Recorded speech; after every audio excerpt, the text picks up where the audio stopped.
I'm George Galloway, and I present Kalima Horra on Al Mayadeen television. Here we are in London. I speak my words freely, either in Parliament, on television, here on the streets of London. Kalima Horra means free word. That's what I speak. So Kalima Horra is a two-way conversation. Check it out on Al Mayadeen television. Welcome to Kalima Horra with me, George Galloway, on Al Mayadeen television, coming to you from London, but discussing Sudan. I'm so old, I was in Khartoum on the day that President Nimere was overthrown. There have been a few Nimeres since. I've seen them come and go. The history of Sudan is one of colonization and dictatorship, but for very brief interregnum. I interviewed the former dictator, General Bashir, 7 years ago in Khartoum. He promised me that he would not, under any circumstances, stand for re-election for a further term. He promptly broke that promise and then was about to break it all over again. And the people of Sudan had had enough, and they rose up in a huge swelling of popular democracy, protest, demands for the military to demit office and for the people to attain power. They succeeded, and Bashir is now in jail, though I don't know where his money is, and neither do the people of Sudan. But he has been replaced, not by popular power, but by a military transitional council, of which one man is undoubtedly calling the shots. He's called General Hamdan, though nobody knows how he got to be a general, as he has no military training. He has his own army. According to the New York Times, 50,000 fighters in his own militia. He's calling the shots. The uprising of the people of Sudan has been drowned in blood, at least for now, literally drowned in the Nile, with well over 100 protesters murdered, well-attested examples of rape being used as a method of political terror, brutality, torture, all the usual paraphernalia of a military crackdown. The internet has been switched off, an internet which had been key to the communications of the people in the uprising. The television news, never free, is now heavily militarized. The media is under the control of the men in khaki. The question is, on whose behalf are the new junta operating? What are their intentions? Who is behind them? And will the demands for popular power, people power in Sudan, succeed in reviving itself, and will the people be able to realize the dream of popular democracy? I have an audience of distinguished experts and one or two enthusiastic amateurs like me. So it's time to turn to the distinguished audience. Madame, you have the floor. Good evening. I'm Sara the President of the Sudan Doctors Union in the UK. I'm here because as a Sudanese woman, I'm very proud of what the people of Sudan have achieved in the non-violent movement, the peaceful resistance. But as a doctor who have been with my colleague always at the front line, driving towards change, we have witnessed the casualties, the injuries, and reported rape cases.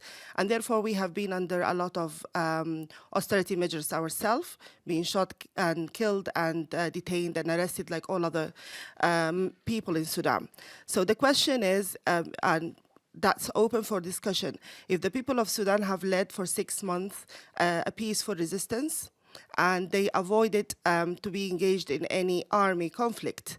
Why we cannot overcome the TMC, the Transitional Military Council, which is a continuation of the same regime, and the militia that is actually should be labeled as a terrorism group, and why the regional and the international forces are not supporting the peaceful resistance toward change?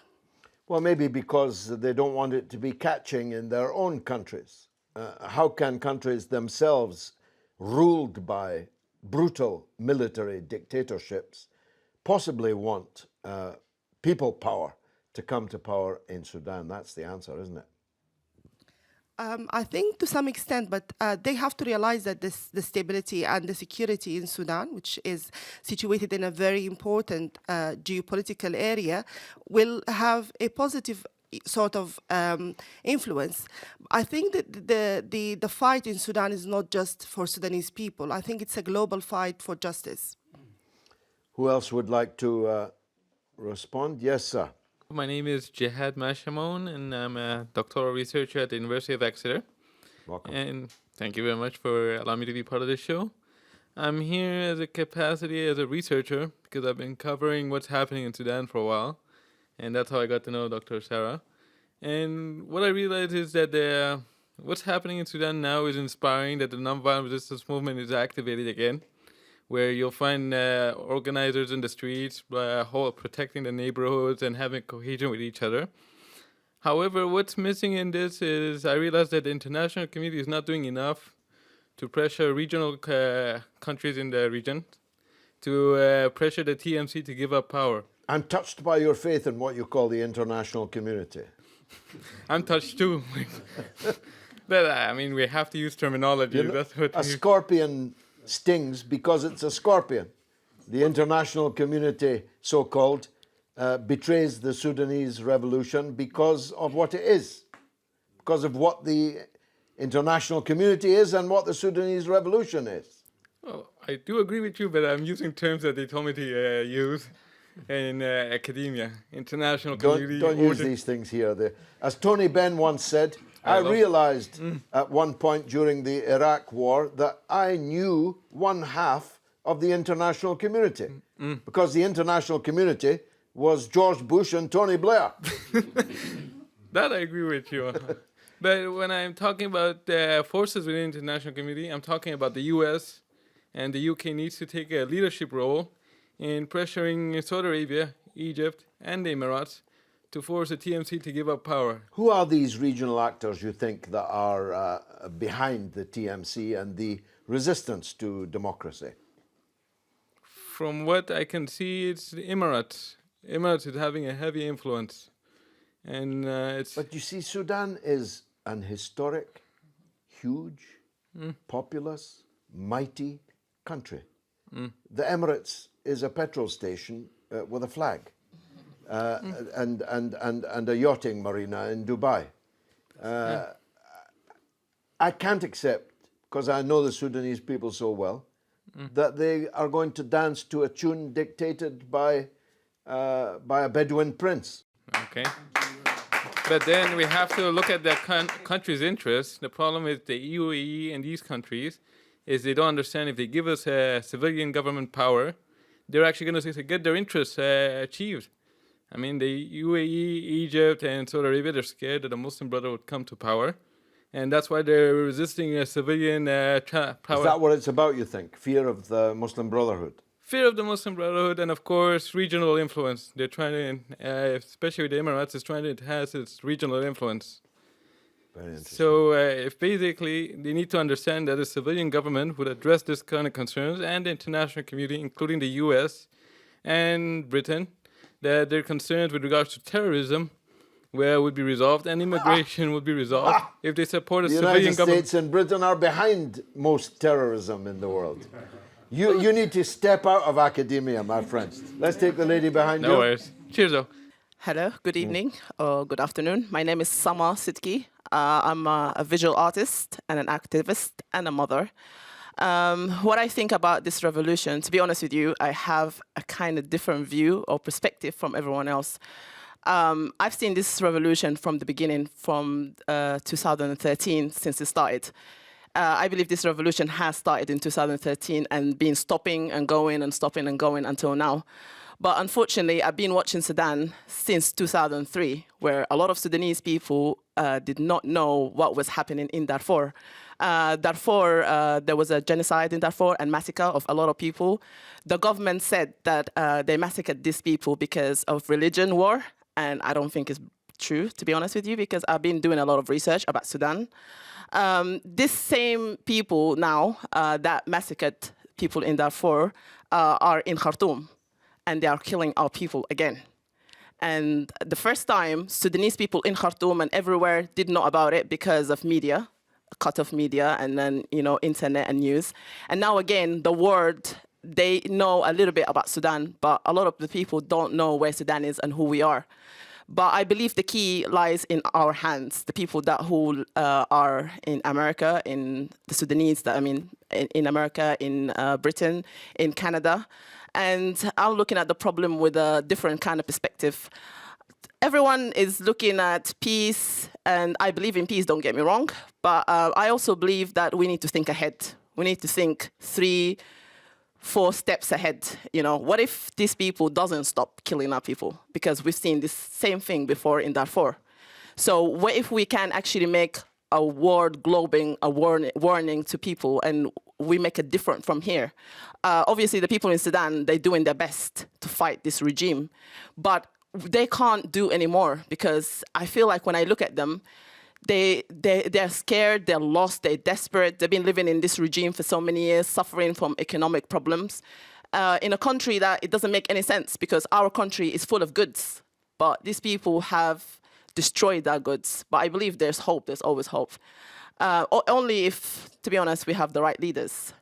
So I don't know how to end this, but... That's a good point to end it. Let's take the gentleman along from you. Yes, sir. Good evening. My name is Fadul Dawood. I am a PhD student at Durham University. And I'm actually from Darfur region, so as this lady she's just spoken about. And I've witnessed firsthand the atrocities that's committed by the second man in command now in the TMC. This Hamdan was the butcher of Darfur. I know what they've committed firsthand since 2003 up to now, but unfortunately I'm really disappointed in 2015 when the EU tried to do a deal with the Hamdan in order to, they call it, they're going to stop smuggling a migrant from Horn of Africa. But they do know all the criminal acts that's being committed in Darfur by these guys, and they do know there is a arrest warrant from the ICC against Omar Bashir and against his Janjaweed and his militia, which is the same guys. But the EU, they turned blind eye and they tried to do a deal. They actually did a deal in 2015, and they support this guy by a lot of money, and they asked him to stop migrant, and we do know what they mean when they said we're going to stop migrants, because they're going to treat them inhumanely, and they do all the things that they're going to do.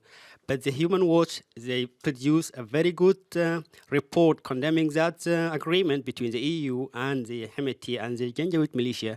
But the EU government, they try to hide that one, and I bet you a lot of haven't heard about that agreement, and they didn't know what that agreement is about.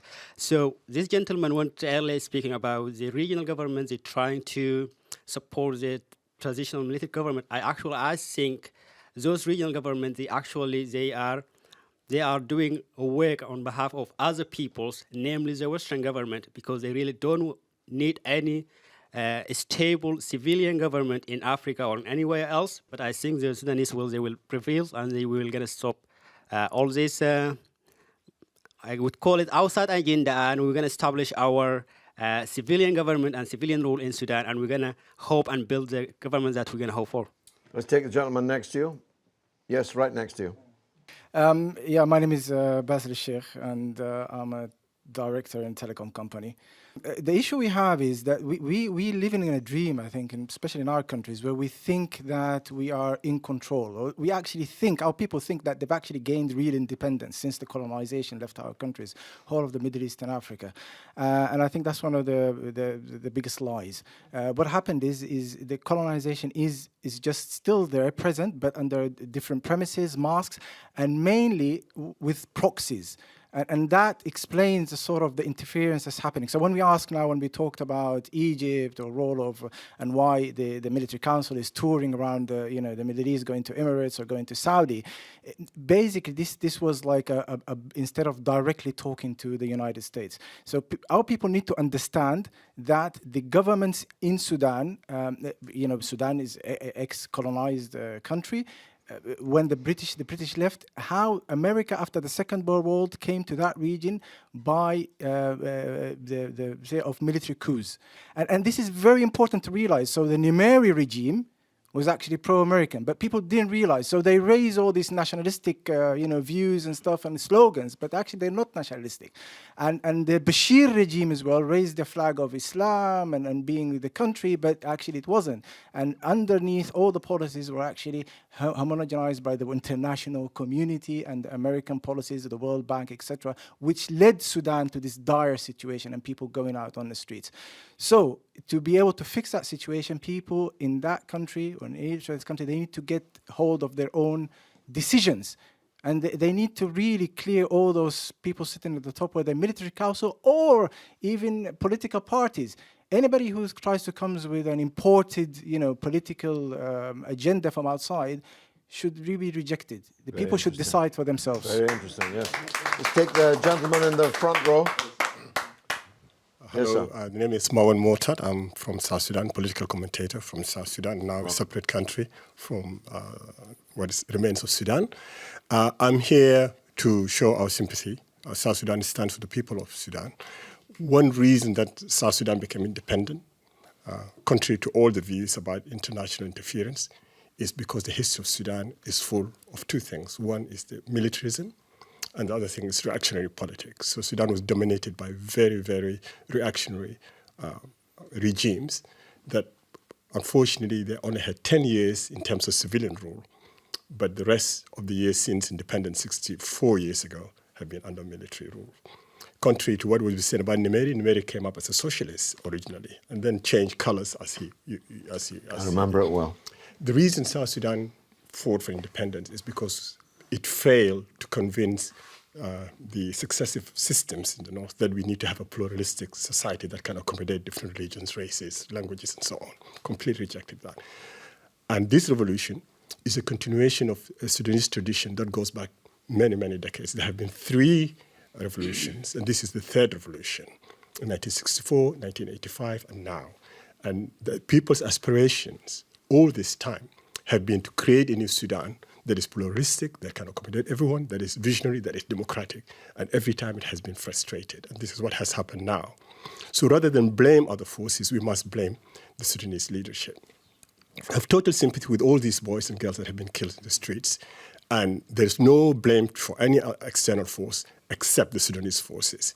Hemeti, General Hemeti, the general you were talking about, Hamdan, is a creation of the Sudanese system. It's a creation of Bashir. Bashir used him to fight a proxy war against Darfur with horrendous results against our own people in Darfur, where 300,000 have been killed. Previously, of course, there were similar wars in Sudan, in the south, in the name of Islam and so on, where 2 million have perished, resulting into all these disasters. So the tragedy continues to this day. And the only hope for Sudan, and consequently for South Sudan as well, is the success of this revolution. Why are the Arabs involved? Why is Saudi Arabia interested? Simple story. They have the money, and the Sudanese don't have money. They basically are paying for a slave army to fight in Yemen. And that's really the reason why they want to keep Hemeti there. That's why the reason that this Burhan is there. Both of them are a product of the Darfur war, and they're being paid directly by the Saudis to keep the army there. Gentlemen here. Thank you. Thank you, George. My name is Sahel Yusuf Ali. I'm political and social commentator on issues happening in East Africa and the Middle East. I have to highlight something that may be of interest to everybody here and those who might have the chance to view it. The protest wasn't expecting the outcome. They were simply after economic reforms. They were demanding an end to the austerities, the tripling of the commodities prices. They wanted an end to abuse of authority, political repression. They were after things like the limitation of ATM withdrawals. They were also after things like devaluation of their currency. At the time of these protests, the inflation was 70% high. the country was running out its foreign currency. So the unexpected, the unthinkable happened when they saw they had a momentum. The demand for economic reform shifted and changed to demand for Bashir to step down. I think they achieved it, but there was a price to pay for that. On the 3rd of this month, June, the sad part of this story was the Khartoum massacre. 100 people have been brutally killed by the Transitional Military Council militia and the Janjaweed, which everybody knows the history. There were 650 rape cases that took place. There were also the people who have been murdered, which are believed to be above 100, more than 100 people. 40 of them were thrown into the Nile River. I think hundreds of arrestees, terrorizing families. All these were atrocities carried out by the security men from Transitional Military Council and the Janjaweed under the name of Rapid Support Forces. I think this has to be held accountable because in Africa, the problem we have, somebody comes into a situation, carries out massacres, and gets away with it. What is happening? People will say, let us look the man, Omar al-Bashir himself.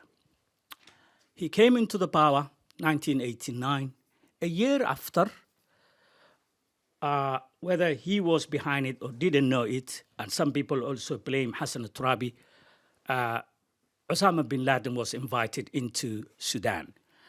And soon after that happened, America got angry and they listed Sudan, put the name of Sudan into the list of terrorist sponsors. But after 17 years of a period, things changed. During the Barack Obama's regime, the President of the United States have lifted the sanctions, many elements of the sanctions. He also freed the assets frozen by the United States. And within the same year, 2017, came Trump. In October, he lifted the remaining sanctions. You can understand from these two actions that Omar was allying himself, pleasing the United States in terms of meeting their foreign policy agenda. One of the things that happened was there was a corruption. Millions of dollars were found in his own yard. There was an embezzlement. One thing that has been mentioned by the people who spoke before me that is affecting all of us in the region is the endless intervention of the United Arab Emirates in our regions. They are favoring the military to be in power so that they could use what my colleague has described as slave soldiers to keep their fights against the Houthis in Yemen. Who knew the United Arab Emirates would ever loom so large? There's much more of this after the break.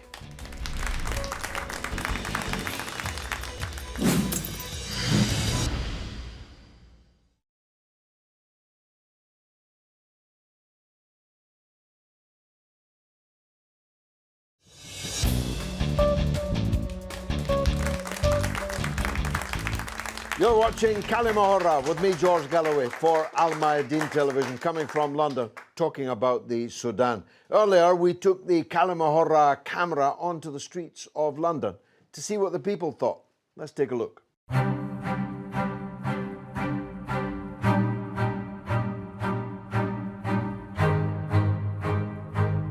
Do you think there are any external motivations behind the unrest in Sudan? Well, I guess there's a couple. I guess there's some civilian unrest and then political unrest. I think there'd be an issue if the people don't get their voices heard because they're the ones ultimately who should have the say in their country. And I think behind any conflict in the world there is many interests. I mean, there are always powerful people around the world who, control everything we do. I mean, even you're standing now in this country, so it could be it could be anyone. I think it is the military, because they are conflicting with the civilian. I believe there's a lot of external activity happening in a lot of areas, and I believe that people are being confused by the rationality of the government and the people. Sudan needs to take back their power and push out all this external help that's coming from maybe the superpowers. Do you think the recent coup in Sudan has anything to do with the standoff between the US, China, other world powers such as Saudi Arabia and so on? Yeah, I think so. Because if we look for Sudan has not enough power to maintain the conflict for long years. So there is some powers behind them, behind the politics. Yeah, I guess Central Africa is a pretty unstable area at the moment. There's huge economic, gains to get by getting a kind of a foothold in the region. It's probably one of those things where it's not the decisions aren't being made for the people. It's kind of being made with an economic motive. I think there is a lot of oil and a lot of precious things that maybe other people want to get. Well, right now it's all about money, and Central Africa is where the money's at. Well, should I say the resources? And control of the resources is control of power. And I believe all the superpowers are trying to do their best to get their hands on it first, because it's first come, first serve. So definitely. It's all basically because of the natural resources that Sudan has. So basically, America, China, Russia, they just wanted to get those natural resources and have it on their own.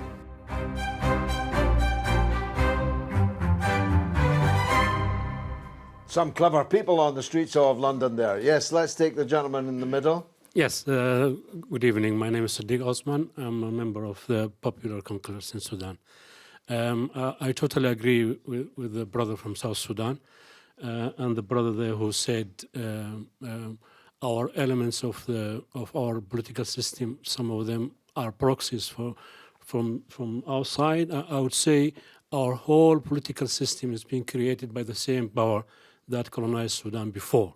Before they left, they make sure that they have their leaders, that we have the same political setup, and we never have the chance to sit down and do our own social, economic, political settlement. The last regime just developed what he got from older regimes. The war in Darfur didn't broke during the Omar Bashir only. That's a lie, because this system is being going on since the 60s. Some of our political parties were arming tribes in Darfur openly, and that's been known for so long. Omar Bashir developed the system, developed this social development, and he used these people to fight against the uprising that's calling for a just federal system in the center.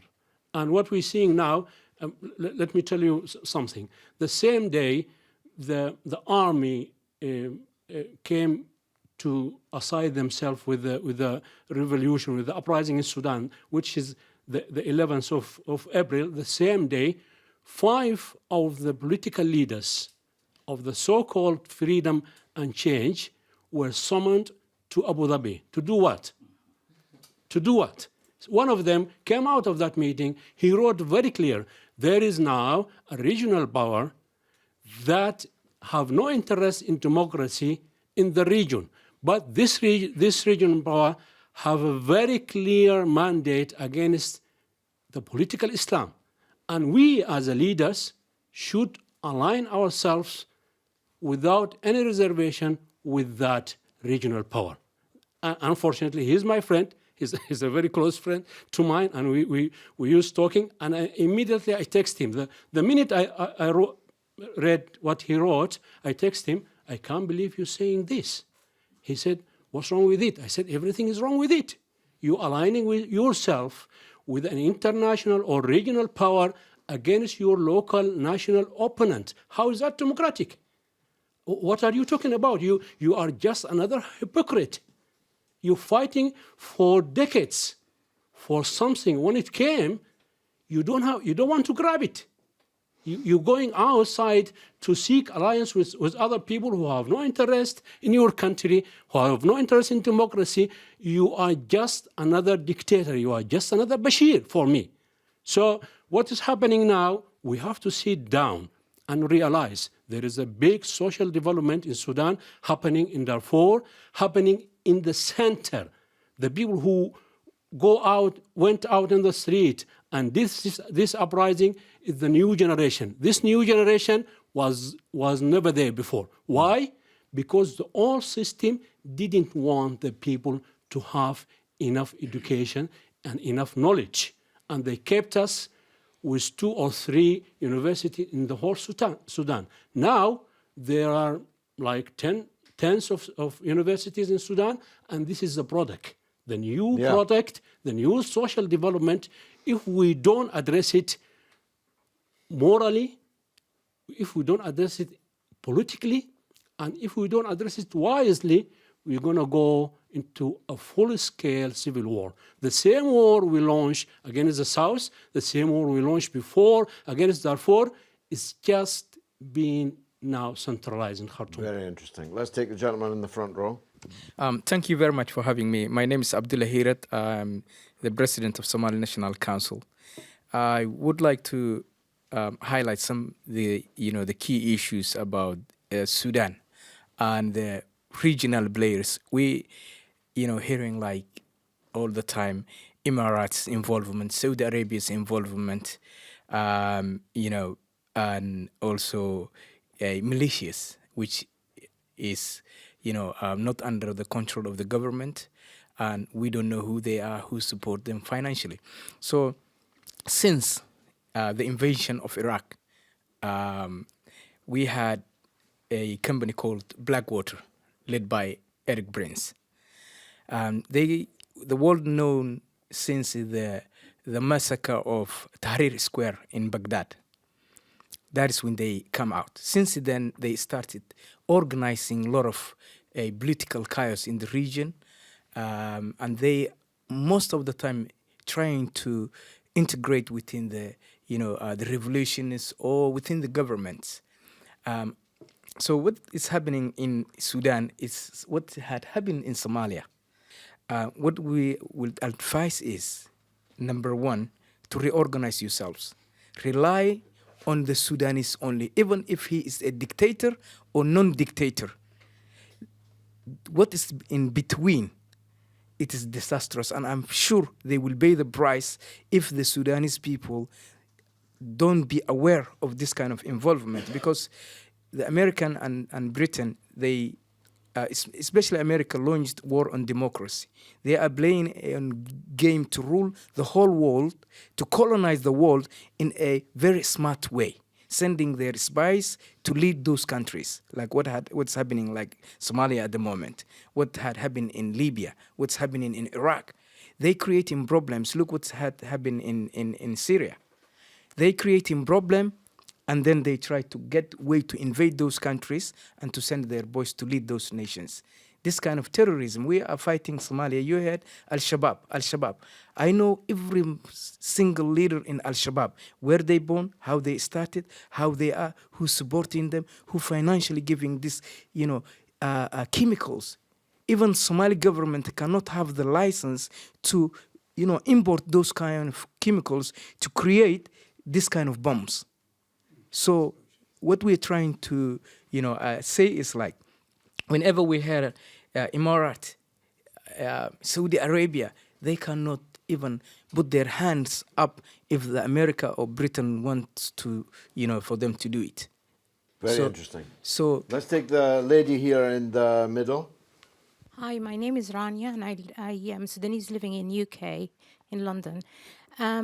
I think I agree with almost everyone. in that what's happening in the region or in Africa has an international interference.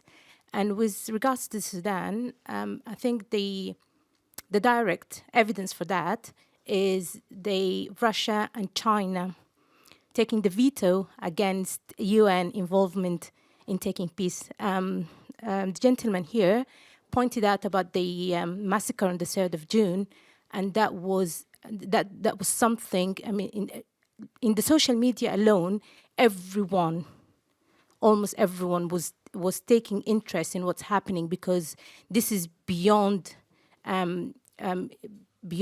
what human being could think about. But then what we found is that Russia and China, they just vetoed out this decision that the UN could get involved. So I think I totally agree that the international interference is what's going on. And the way for the international interference is that they have to have someone whom they can move around. And if the people took over, that's what we want in Sudan, is a civilian government, then that would be the people's wish. And that's against the international interest. And this is why... Why then do you have faith in the United Nations? Why do we have faith in... What would be good about United Nations involvement in Sudan? Well, for the time being, I think what we clearly fighting now is the United Arab and the Saudi Arabia and Egypt, which these countries have direct involvement. So clearly, we don't want these involvement. The UN, they have, even if it's decision, a pressure from the UN, someone collectively, they should have something against those countries. So what's happening now, it's the people, there is unequal forces. It's the people against the Transitional Military Council with the Janjaweed, who are, they're giving extreme, they're using live ammunitions, they're doing, what they're doing is horrific. So people alone could not really fight them. Okay, let's take the gentleman at the front. My name is Tuali Yusuf. I'm TV presenter and also I represent the Gasshaaan organization. I'd like to say two things, my brothers of Sudan. Somalia had almost 30 years of division. We had a foreign intervention, including the United States. The United States came to Somalia 1992 and left with empty hands and civilian deaths more than 10,000 of Somalia, in Mogadishu in particular. And the Arabs have been intervening in our country, nothing they have done. So I would like to warn all Sudanese people, those who live abroad and those who live inside the country, unless you sit together and work together, nobody is going to help you. Don't think international community has anything to do whether they have a peace or not. If you have anything anymore, get involved now. Don't let any people to take care of your country. And if you don't do this, you will end up like Somalia. And never let anybody to intervene in your country. Like as we talk about Saudi Arabia, we talk about Emirates. Unless you allow them to get involved, they won't be able to come. We don't get involved in Saudi politics or their life. There's no politics there. How could they? Yes. Let's take the lady behind you. Yes, ma'am. Hello, good afternoon. My name is Sara Mohamed, and I live in London. So just, I'm very sympathetic with the Sudanese people. I could feel the pain we go through. I'm from Somalia originally, so what I was just trying to say is international, don't expect the international to sort out your problems, first of all. Other thing is they have to think about it. What kind of democracy do you want? Because when you say democracy in Western, it's different, the one in Africa, actually. So they could say something democracy and it will end up something different. The people don't wish. That happens here too. Other thing is, do they trust the different groups of opposition right now? The people of Sudan, can they trust those people to come together and talk and find a way forward to build a civilian government? That is the main question, actually. Because now you're opposition and yeah, they want to do this and that. But when they come to the government, it could be different and it could be outside players, so can influence. But they have to think and really, can they do this? Gentleman right at the back. Hello, Mr. Galloway. Thank you for having me. My name is Ayman Osman. I'm a medical doctor. I would like to disagree with two of the gentlemen here. The gentleman in the front has said that the demonstrations started because of austerity measures, and I would like to say this may partly be true, but the opposition to this government has been going since their military coup in June 1989. A lot of people died, including, and I can remember, Dr. Ali Fadul from the Sudan Doctors Union, and 28th of Ramadan, where a lot of people and generals from the military died, including Shahid Abdul Munim Khmer. It's going on, all the people who battled the previous government, going through Darfur war and to demonstration in 2013. So there's been a battle. And unfortunately, the international community again has failed us because they were only supporting the previous government because they had interest in that government. I would like also to say to the gentleman there that, yes, we were ex-colonies, but I don't believe that we are still controlled by big countries like USA, UK. If we want to progress, we can do that. USA, as you always like to say, Mr. Galloway, that they don't have to control the crime rate in Manhattan. So if we are strong, we will win. Yes, there is a lot of pressure coming from UAE, KSA, and Egypt. This is fighting by proxy for America, and which were controlled by the Zionist. So it is a big game. Well, you call it pressure, but what you really mean is money. Money, yes. So yes. because the United Arab Emirates has no power to give pressure, they only have money to bribe people. The gentleman at the front. My name's Durham, political activist and a member of the Labour Party. Listening to people's views here and stories, it's very evident what the answer is. The people of themselves have to solve their problem. However, I'm not into conspiracy theories, but it's quite evident that external powers, since the fall of the Ottoman Empire, we've had constant conflict in North Africa, the Horn of Africa, Middle East. It's almost as if the outside powers are causing constant conflict there.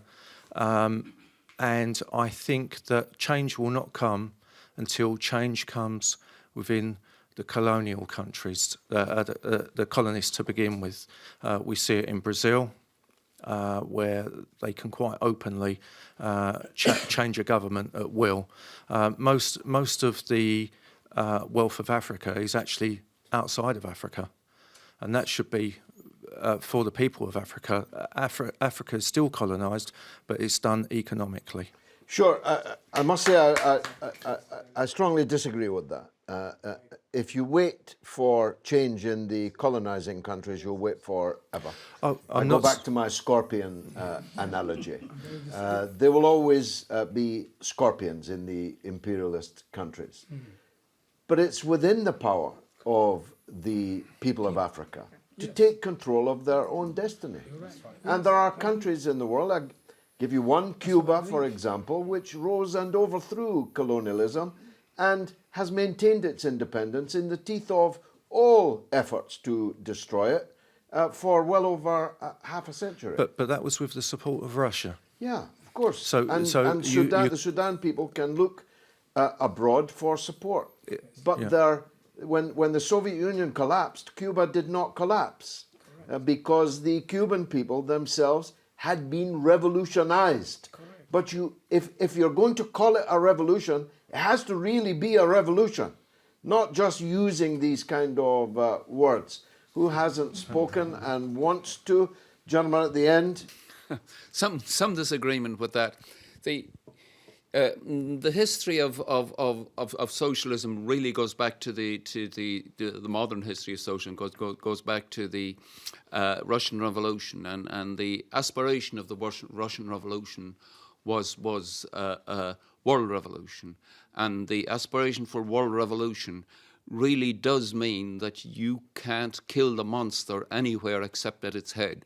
So it is the working class of the United States and Britain and France that must do the task of defeating imperialism. The single dominant global hegemonic imperialism is the United States of America. It rules the entire world. Its army is bigger, its navy is bigger. That is the enemy of all mankind. That is the central enemy of all mankind. What it does in Africa, it uses its proxies. For instance, South Sudan. Why did the conflict begin in South Sudan? Because South Sudan has the oil, isn't it? It's oil, right? The conflict is about oil, and you. In Rwanda, well, what was the conflict about? Well, now in Rwanda they speak English and no longer French. A victory for the United States of America, you would say. The United States is moving into Africa, and it's moving into Africa, and it's funding its proxy forces. The girl behind. I'm Aram Osman. I'm an A-level student, and I'm also Sudanese. I think I agree with most of the points that have been brought up by other people, in the sense that the Sudanese people need to be the ones that provide the change. It's not, we can't rely on outside forces because they don't know what they don't know what it's like to live in Sudan and what we need. The culture in Sudan is so much different, and you can go anywhere, anytime in Sudan and ask anyone for anything that you need, and they will give it to you straight away because they are kind and caring. And I commend everyone in Sudan for keeping the protests peaceful, despite violent action taken upon them. But in regards to your question from earlier, why do we have faith in the UN?